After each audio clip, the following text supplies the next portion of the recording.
시청자 여러분 안녕하십니까. 지금부터 전옥현의 안보정로를 시작하겠습니다.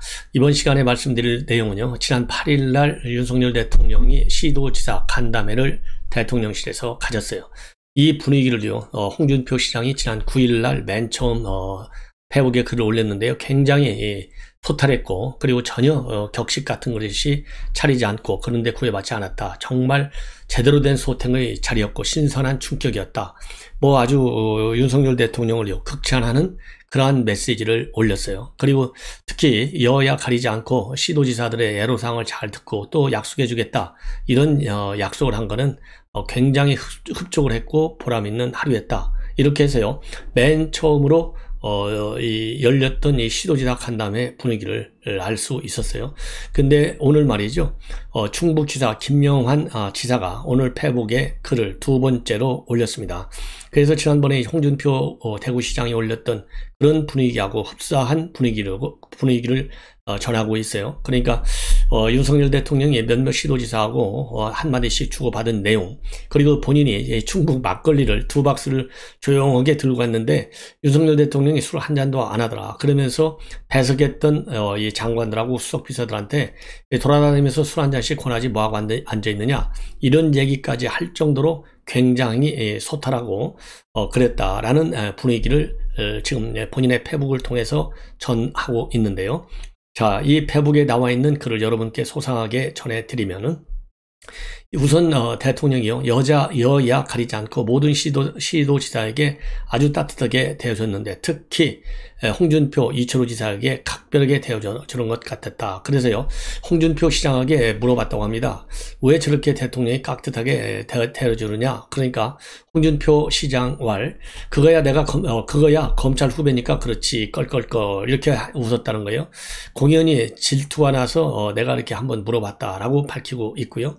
그래서 옆에서 내가 기록해둬야 되겠다라고 이 기억을 잘 나눈 사람은 기억을 잘 뭐라 그럴까요? 했던 그 대화는 누구냐? 바로 김동현 경기도 지사하고 나눈 대화다라고 밝히면서요, 김동현 지사한테 뭐라고 했냐면, 내가 대선 때 경기지사 하라고 하지 않았느냐? 제 말에 맞았죠 하면서 껄껄껄 웃었다고 합니다. 그러면서요, 어쨌든 당선되었으니 잘 되었습니다. 그러면서 또 이 껄껄껄 하고 웃었다는 거죠. 자, 이 김동현 지사와의 대화 내용이 제일 본인한테는 기억에 남는 대화라는 거예요. 그건 뭐 사연이 있겠죠. 왜냐하면 이 김영환 충북지사가 본래 경기지사를 염두에 두고 뛰었지 않습니까? 그러다가 윤심이 작동이 돼가지고 이제 경기지사를 못하고 충북지사로 내려갔고요. 거기에는 이제 김은혜 의원이 출마를 했는데 이 김동현 지사한테 이제 떨어진 것이죠. 그러니까 이 경기지사한테 대통령이 뭐라고 하는지, 이게 이제 본인이 이런저런 복잡한 이 사정이 있는 거예요. 그래서 이제 관심을 가졌다, 이런 얘기로 저는 해석이 되고요. 그리고 이 김관영 경북지사한테도 대통령이 참 함께 일하고 싶었는데 당선돼서 잘 됐다. 그러면서 여야가 어디 있느냐, 나라를 위해서 일을 잘하면 되는 거지 하고서 또 껄껄껄 웃었다, 이렇게 밝히고, 특히 민주당 시도지사들을 각별히 배려하는 모습을 대통령이 보였고, 이 강기정 광주시장 이번에 됐지 않습니까? 이 광주시장한테는요, 광주가 AI 빅 데이터를 선택한 거, 이거를 갖다가 극찬하고, 또 이 대통령이 직접 잘 지원하겠다라고 약속도 했다는 내용을 밝히고 있어요. 그러면서요, 지금 이제 이 김영환 지사, 본인이 이렇게 기록해서 페북에 올리는 거 조금도 과장이 없다라고 하는 것은 이 참석한 시도지사들 모두가 다 본인하고 같이 판단할 것이 아니겠느냐, 이러한 또 글도 적어놓고요. 그리고 그날 술이 좀 약하신 건지 김용록 정남지사죠, 김용록 지사와 제가 가장 기분 좋게 얼굴이 좀 얼굴이 이제 불그스름했다 이거죠. 그러니까 그나마 이 김영환 지사하고 김용록 지사 둘 다 또 김영이네요. 이 두 분만 좀 술을 하고 나머지들은 술 안 했다, 이런 얘기가 되겠습니다. 그러면서요, 이 술을 가져가게 된 것은 그 전날, 그러니까 7일 날이 되겠죠. 충북대학에서 충북 막걸리를 나에게 부탁해가지고 반신반의하면서 청중 막걸리 2박스를 가져가가지고 1박스만 부속실에 맡겼는데 별로 대통령에게 누가 될까 봐서 극비 보안을 지켰다라고 하면서요, 이 막걸리를 이렇게 화끈한 소통 공간이 열릴 줄이야 누가 알았느냐. 그러니까 이제 본인이 이제 이 막걸리 가져간 거 아주 기가 막히게 센스가 좋았다라는 점을 또 밝히고 있어요. 그러면서 대통령께서 다 계획이 있었구나. 그리고 모두 발언 답사가 다 끝나고 식사를 마치자 대통령께서 일어나시면서 본인 기억으로는요 2바퀴 이상을 돌면서 막걸리를 따라 주셨다. 그러니까 뭐 얼큰하고 이 소통이 잘 됐다라는 이제 분위기가 여기서 느껴지는 거예요. 왜냐하면 이 대통령이 2바퀴를 돌았으니까 최소한도 2잔 정도 했잖아요. 그러니까 이 분위기가 이 홍준표 시장도 얘기했듯이 굉장히 정말 소탈한 그러한 이 여유 있는 모습이었다는 것이죠. 자, 그래서 자세히 보니까 김영환 지사 얘기가요. 대통령께서는 거의 술을 마시지 않는 것 같았다라고 하고 계속 자리에서 어려워하며 앉아있는 장관과 수석비서관들한테 무엇하고 있나 돌아다니며 술 한잔 권하지 않고 이렇게 독려했다는 얘기를 하고 있습니다. 자, 이렇게 해서요, 지금 윤석열 대통령이 지난 8일날 시도지사 간담회를 가졌는데요. 취임 60일 만에 시도지사 간담회를 가졌어요. 그런데 이렇게 빠르게 대통령이 시도지사 간담회를 가진 것은 이번이 처음이라고 합니다. 그러니까 시기적으로 이렇게 빠르게 열렸다고 하는 점. 두 번째로는 내용 자체가, 이 간담회 내용 자체가 굉장히 이 오픈 간담회가 돼서 격식 없이 소탈하게 진행됐다는 점. 그 다음에는 여야 가릴 것 없이 대통령이 시도지사들의 공약사항에 관해서는 철저히 잘 챙기겠다라고 약속을 했다는 점. 이런 점들이요 상당히 의미가 있지 않을까 이렇게 생각을 합니다.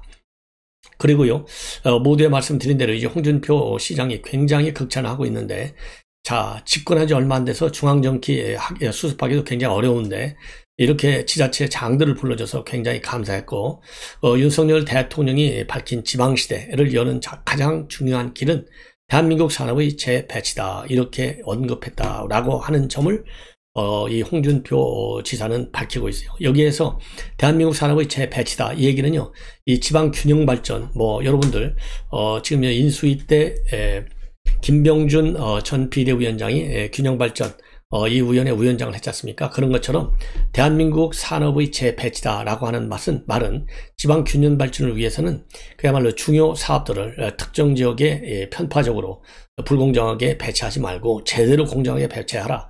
이것이 될 때 대통령이 얘기하는 진정한 지방시대가 열린다. 그래서요, 홍준표 시장도 이 지방균형 발전에 관해서 굉장히 강한 관심을 갖고 있음을 표명한 것 같고요. 자, 그리고 윤석열 대통령이 직접 한 얘기 중에 또 하나 홍준표 의원이 밝힌 내용을 보면 모두가 여러분들이 다 국정운영의 동반자다. 자주 뵙고 소통했고 또 언제든지 집무실이 열려 있으니까 편하게 찾아달라. 이러한 당부의 말을 했다라는 얘기가 지금 나오고 있습니다. 자, 이렇게 해서요, 윤석열 대통령과 지방 이 시도지사의 첫 간담회 분위기와 주고받은 내용들 여러분께 말씀을 드렸습니다. 그리고요, 조금 전부터 지금 보도되기 시작했는데요. 맨 먼저 보도한 기관은 MBN에서 단독으로 보도했습니다. 바로요, 또 이번에 뭐 그러지 않아도 이 아베 이 테러 때문에 굉장히 각국이 대통령, 수상, 총리 이런 분들에 대한 이 경우 굉장히 관심이 지금 높을 수밖에 없는데, 우리 국내에서도 말이죠, 윤석열 대통령에게 테러를 하겠다라는 예고의 글이 온라인에 떠서 지금 비상이 걸려서 긴급 수사에 착수했다. 이런 보도를 MBN이 단독으로 보도하고 있습니다. 언제냐? 바로 어제 새벽에 9일날 새벽 1시 50분쯤에요. 인터넷 포털 사이트인 증권 토론방에 올라온 글이라 합니다. 뭐라고 올라오느냐? 윤 대통령을 테러할 것으로 그런 글이 테러할 것으로 의심되는 글이 목격됐다. 그러면서 경찰에 신고가 들어갔다고 합니다. 근데 이 작성자가 뭐라고 썼느냐? 서울 관광으로 갈 것인데 어디가 구경하기 좋으냐? 일단 용산부터 갈까 생각 중이다. 아직 6발이 남았다. 이런 글을 남겼다는 겁니다. 근데 왜 여기서 하필이면 6발이냐? 서울경찰청 101 경비단에서요, 지난 5월 달에 잃어버린 실탄이요, 딱 6발이에요. 그래서 여기에서 6발이라고 하는 것은 경찰청에서 잃어버렸다는 실탄 6발을 의미하는 것이고, 본인의 테러 위협이 실제적인 위협이다라고 하는 그야말로 이 리스크의 강도를 키우기 위해서 6발이라는 그런 명백한 워딩을 다시 한번 쓴 것이 아니냐. 저는 그런 판단이 들어요. 자, 그러면서요, 이 테러 위협을 한 인물은요, 아베 총리 피격 사망 사건과 관련해서 사용됐던 산탄총을 언급하기도 했어요. 그래서 경찰에서는 테러 의심 가능성을 지금 현재 면밀히 검토하면서 수사에 들어갔고요. 서울경찰청에서는요, 이 관할소인 용산경찰서에 공조를 요청하고 수사에 본격 착수했다. 이러한 글이 올라와 있는데요. 자, 일벌백계 해야 되겠죠. 이렇게 위협하는 것이 지금 윤석열 대통령 취임 이후에 한 두세 차례 이어진 것 같은데, 철저한 수사만이 이러한 뭐라고 그럴까요? 설령 장난 삼아서 올렸다, 이런 글도 물론 있거든요. 장난 삼아서 대통령을 겨냥한 테러 위협을 한다, 이거 뭐 이해할 수 있겠습니까? 엄중하게 배후 세력까지 철저히 수사를 하라, 이렇게 얘기할 수밖에 없는 것 같습니다. 그리고요, 이제 어제가 박원순 전 서울시장 사망 2주기가 되는 날인데요. 이 박원순 사망 2주기를 계기로 해서 두 사람을 제가 언급을 하겠습니다. 한 사람은 이 사건의 변호를 맡았은 정철승 변호사가 하는 얘기, 그 다음에 이제 박지현 전 비대위원장이 하는 얘기인데요. 우선 이 정철승 변호사는 뭐 지금은 이제 유족 변호를 맡았다가 이제 그만뒀어요. 그런데 또다시 이번 박원순 2주기에 폭탄 발언을 했습니다. 왜? 박원순 시장은 누명을 썼다, 확실하다. 예, 그러면서 이 박 시장과의 사실관계, 이거는 뭐 누구든지 한 번만 가볍게 훑어봐도 상식에 비춰볼 때 이거는 누명 썼다라고 볼 수밖에 없을 것이다, 이런 입장을 내놨습니다. 그러면서요, 이 박원순 시장이 이렇게 사망했을 때하고 지금은 사회적인 분위기가 또 굉장히 달라졌다, 이런 얘기를 하면서 이거는 이 누명을 썼다라고 하고 있는데요. 자, 이거는 피해자에 대한 2차 가해 이상의 일이 아니냐. 그래서 이 부분에 대해서도요, 이 피해자가 지금 피해자 측에서도 변호인이 있지 않습니까? 그래서 이러한 뭐라고 그럴까요? 무자비한 비인격적인 2차 가해에 대해서는요, 이 법률적인 제재 조치가 필요하지 않을까. 왜냐면요, 지금 이제 1년이 지나니까 세상이 달라졌다, 그러면서 이거는 억울하다, 이렇게 얘기하면 시간이 갈수록 이러한 류의 사고가 또 이 비판이 더 늘어날 확률이 많아요. 그래서 이런 부분에 대해서는요, 사회적으로 이 비난 여론도 조성해야 되겠지만은 이 법률적인 조치가 필요하지 않나, 이런 생각이 들고요. 이 박지현 전 비대위원장의 경우에는 그야말로 이런 일이 자신은 발생하지 않도록 해야 되겠다. 그러면서 이런 권력형 성범죄를 근절하고 피해자를 보호해야 할 민주당은 오히려 피해 호소인이라고 부르고 더 고통스럽게 만들었는데, 이런 부분이 너무나 가슴이 아팠고, 특히 박완주, 그 다음에 최광욱 의혹 사건을 처리하면서 처절한 철저한 처벌을 요구했는데 전혀 이런 것이 제대로 이루어지지 않았다라고 지금 밝히고 있어요. 그러면서 이 박지원 전 비대위원장은요, 민주당이 권력형 성범죄 피해자 인권을 보호하고 피해자의 편에 서는 정당으로 다시 태어나기를 바란다, 이런 입장문을 내놨습니다. 자, 그런데 말이죠, 이 정철승 변호사가 지난 7일 날에는요, 어떤 또 이 페북에 글을 올려갖고 많은 또 이 화제를 일으키고 있는데요. 인구에 하자고 했는데 문재인 대통령을 직격하는 글을 올렸습니다. 뭐냐면 자기가 굉장히 정말 바보같이 살아왔다. 그리고 이 바보같이 살아왔고 본인에 대한 혐오감도 견디기 어렵다. 그래서 잠도 수시로 깬다. 뭐 이러면서요. 왜 그러냐 이렇게 보니까 최근에 문재인 대통령이 라면을 먹는 사진을, 이런 사진을 보좌진들이 올렸지 않습니까? 페북에. 그래서 이걸 보고요, 나는 이 사람이 밥도 잘 먹고 잠도 잘 자는 것이 싫다.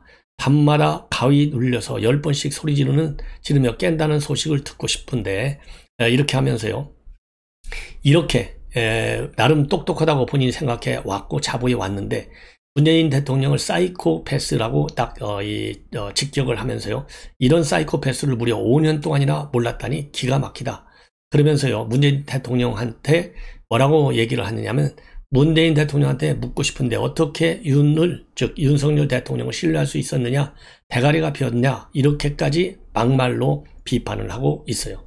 그러면서 동서고금의 역사를 많이 읽다 보면 아주 드물게 황당한 상황을 알게 되는데, 이 문재인 같은 역사에 황당한 죄를 지은 분은 지은 자는 본 적이 없다. 그래서 지금도 그 자를 떠올리면 눈물이 나고 분하다, 이런 얘기를 지금 하고 있는데요. 자, 문재인 대통령 뭐 비판하는 것은 비판의 자유, 표현의 자유가 있으니까 자기 마음인데 품격 있게 비판을 좀 했으면 좋겠다라는 저는 생각이 듭니다. 뭐 부분적으로 이 정철승 변호사가 얼마나 이 분노할 수밖에 없는 사연이 얼마나 많다는 거 우리 국민들이 다 아는 거 아니겠습니까? 자, 그런데 이게 무슨 정치적인 본인의 발의 사욕을 채우기 위해서 이러한 비판을 내놓는 것이 아닌가 하는 그런 이 비판이 있다는 점도 정철승 변호사 알기를 바랍니다. 그리고요, 조금 전에 말씀드렸던 박지현 전 비대위원장이 요즘 연거푸 이재명과 각을 세우고 있어요. 그래서 이번에 이제 10일 날 올린 페북의 글을 보면요, 최근에 이재명 시장이 말이죠, 더 나은 이재명 의원이 더 나은 세상을 향해 함께 가는 제 동료들을 진심으로 사랑하니까요. 이 개딸들하고 문자 메시지를 새벽에 한 2시간씩 요즘 계속 올리지 않습니까? 그리고 또 조금만 더 해둘게요. 이렇게 이제 글을 올렸어요. 이 조금만 더 해달라라는 얘기는 이 개딸들하고 심야에 글을 주고 받으면서 말이죠. 본인이 저희 가족 전부 민주당원 가입할 때 추천인에 이재명 쓰고 입당했다. 이렇게 이제 글을 올리니까 개딸이 거기에 대해서 조금만, 그러니까 조금만 더 해둘게요. 그러니까 해주세요. 이런 그 표현을 했어요. 이 표현을 인용을 하면서 이제 박지원 비대위원장이 글을 올리고 있는데, 한마디로 이런 거를 보면은 아직도 이재명 이해할 수가 없다, 이런 취지로 비판을 하고 있습니다. 그러면서요, 최근에 이재명 의원이 이런 억압과 비난을 하지 말자, 이렇게 얘기를 했어요. 그리고 여기서 얘기는 비난이라는 것은 뭐냐? 어린애한테 과제를 주는 것을 갖다가 성추행으로 이제 몰았지 않습니까? 이재명의 팬덤들이 이 성추행범으로 보는 것은 잘못된 비난이다, 이렇게 얘기를 하고 있고, 또 이 박지원 비대위원장의 집 앞까지 찾아와서 주소를 공개하는 이 유튜버가 있었어요. 이것은 억압이다. 이런 것은 잘못된 것이다. 그러면서 억압이라고 했어요. 그래서 어떻게 이것이 단순한 비난이고 억압이냐? 억압이냐? 이거야말로 폭력이고 그리고 범죄다. 이렇게 박지원 위원장은 이재명 의원한테 직격탄을 날리고 있습니다. 자, 그러면서요, 그래서 이 시간이 이번에 이제 더군다나 이제 박지원 전 비대위원장은 대표 출마가 무산됐지 않습니까? 이 대표 출마는 이 팬덤 정치를 종식시키고 민생 정치로 민주당을 방향을 바꿔야 되겠다, 이런 취지에서 대표 출마를 선언했는데, 이 당원권이 해당이 죽기 6개월 당원해야 되는데 여기에 해당이 안 돼서 무산이 됐어요. 그러다 보니까 이재명에 대한 직격의 빈도 그리고 강도가 더 커지는 그런 SN 활동을 하고 있는데요. 박지원 비대위원장의 이러한 활동 상당히 용기 있는 일이고 꼭 필요한 것이 아닌가, 이런 생각이 들고요. 자, 그러다 보니까 중앙일보의 보도 내용인데요. 지금 현재 이재명의 빈틈을 노리는 3명이 있다, 민주당에. 누구냐? 지금 박영선은 직진하고 있다는 거예요. 직격하는 그런 메시지를 연일 강도를 놓가면서 하고 있고요. 그리고 임종석의 경우에도 이재명을 비판하고 있는데, 이제 임종석의 이런 비판 강도나 내용으로 보면 몸을 푸는 정도다. 왜? 2024년도에 종로 또는 이번에 홍익표가 이제 서초을에 나오겠다라고 돼 있지 않습니까? 그래서 서초을에 나온 홍익표의 지역구, 이거를 2군데 중에 한 군데를 노리고서 임종석이가 이런 지금 이재명의 비판을 계속하고 있다. 그래서 서울 중성동갑 또는 종로를 지금 임종석은 노린다, 이런 얘기를 하고 있고요. 그 다음에 또 중요한 중앙일보 보도 내용 중에 하나는요, 바로 이것 때문에 제가 보도해드리는데, 추미애는 지금 참어가면서 이재명의 빈틈을 노린다는 겁니다. 여러분들 아시다시피 지금 윤석열 대통령 만들기 1등 공신은 바로 추미애라, 이런 이 시니컬한 평가들이 많지 않습니까? 그럼에도 불구하고요, 딱 대선 이후에 일체 활동을 안 하고 있어요. 자, 그리고 이 최민희 전 의원, 당시 남양주 시장 후보였는데요, 떨어졌죠. 최민희 후보를 지지하는 메시지만 한두 차례 올린 바 있습니다. 그래서 요즘 뭘 하고 있느냐? 추미애 전 장관이 지금 뭐 하는지 여러분들도 궁금하고 저도 궁금하잖아요. 지금 이제 검찰에서 수사선에 이제 올라와 있죠. 고발을 당했죠. 이 라임 사태와 관련해서. 그래서 이제 검찰에서 소환할 날도 이제 얼마 남지 않은 것 같은데, 지금 가까운 인사가 언론에 밝힌 바에 따르면은 두문불출하면서 뭘 하고 있느냐? 독서에만 열중하고 있다고 합니다. 그래서 윤석열 정부의 실정에 대해서는 할 말이 굉장히 많은데 일단은 참고 있는 중이다, 추미애가 말이죠. 그러면 지가 안 참으면 어떨 거예요? 뭐 참고 안 참고 간에 추미애는 갈 길은 뻔한 거 아니겠습니까? 딱 한 길밖에 남아있지 않아요. 그래서 이 추미애는 지금 현재 독서를 하고 있고, 할 말은 맞는데 참는다. 그러니까 나중에 이제 폭탄으로 SNS 글을 할 가능성이 있는 것이 아니겠느냐, 이런 생각이 들어요. 왜냐하면 윤석열 대통령하고도 각을 세웠죠. 그 다음에 한동훈 장관하고도 어마어마한 각을 세웠지 않습니까? 4번씩이나 좌천을 당했잖아요. 그러니 지금 이 죄가가요, 제일 큰 것이고, 그리고 이제 이재명 의원과의 관계에 대해서는 여러분들 경선 때부터 명추연대라는 말이 나올 정도로 이재명과는 또 가까워요. 그렇기 때문에 지금은 참고 있다. 왜냐하면 잘못 윤석열 정부를 건드리면 화근이 더 이제 커질 것이고, 그렇다고 이재명을 지금 직격하게는 지난번에 명추연대라는 말까지 나왔는데, 이거는 이율 배신자, 이율 배반, 즉 배신자라는 말이 나올 수밖에 없기 때문에 지금 조용히 있는 것 아니냐.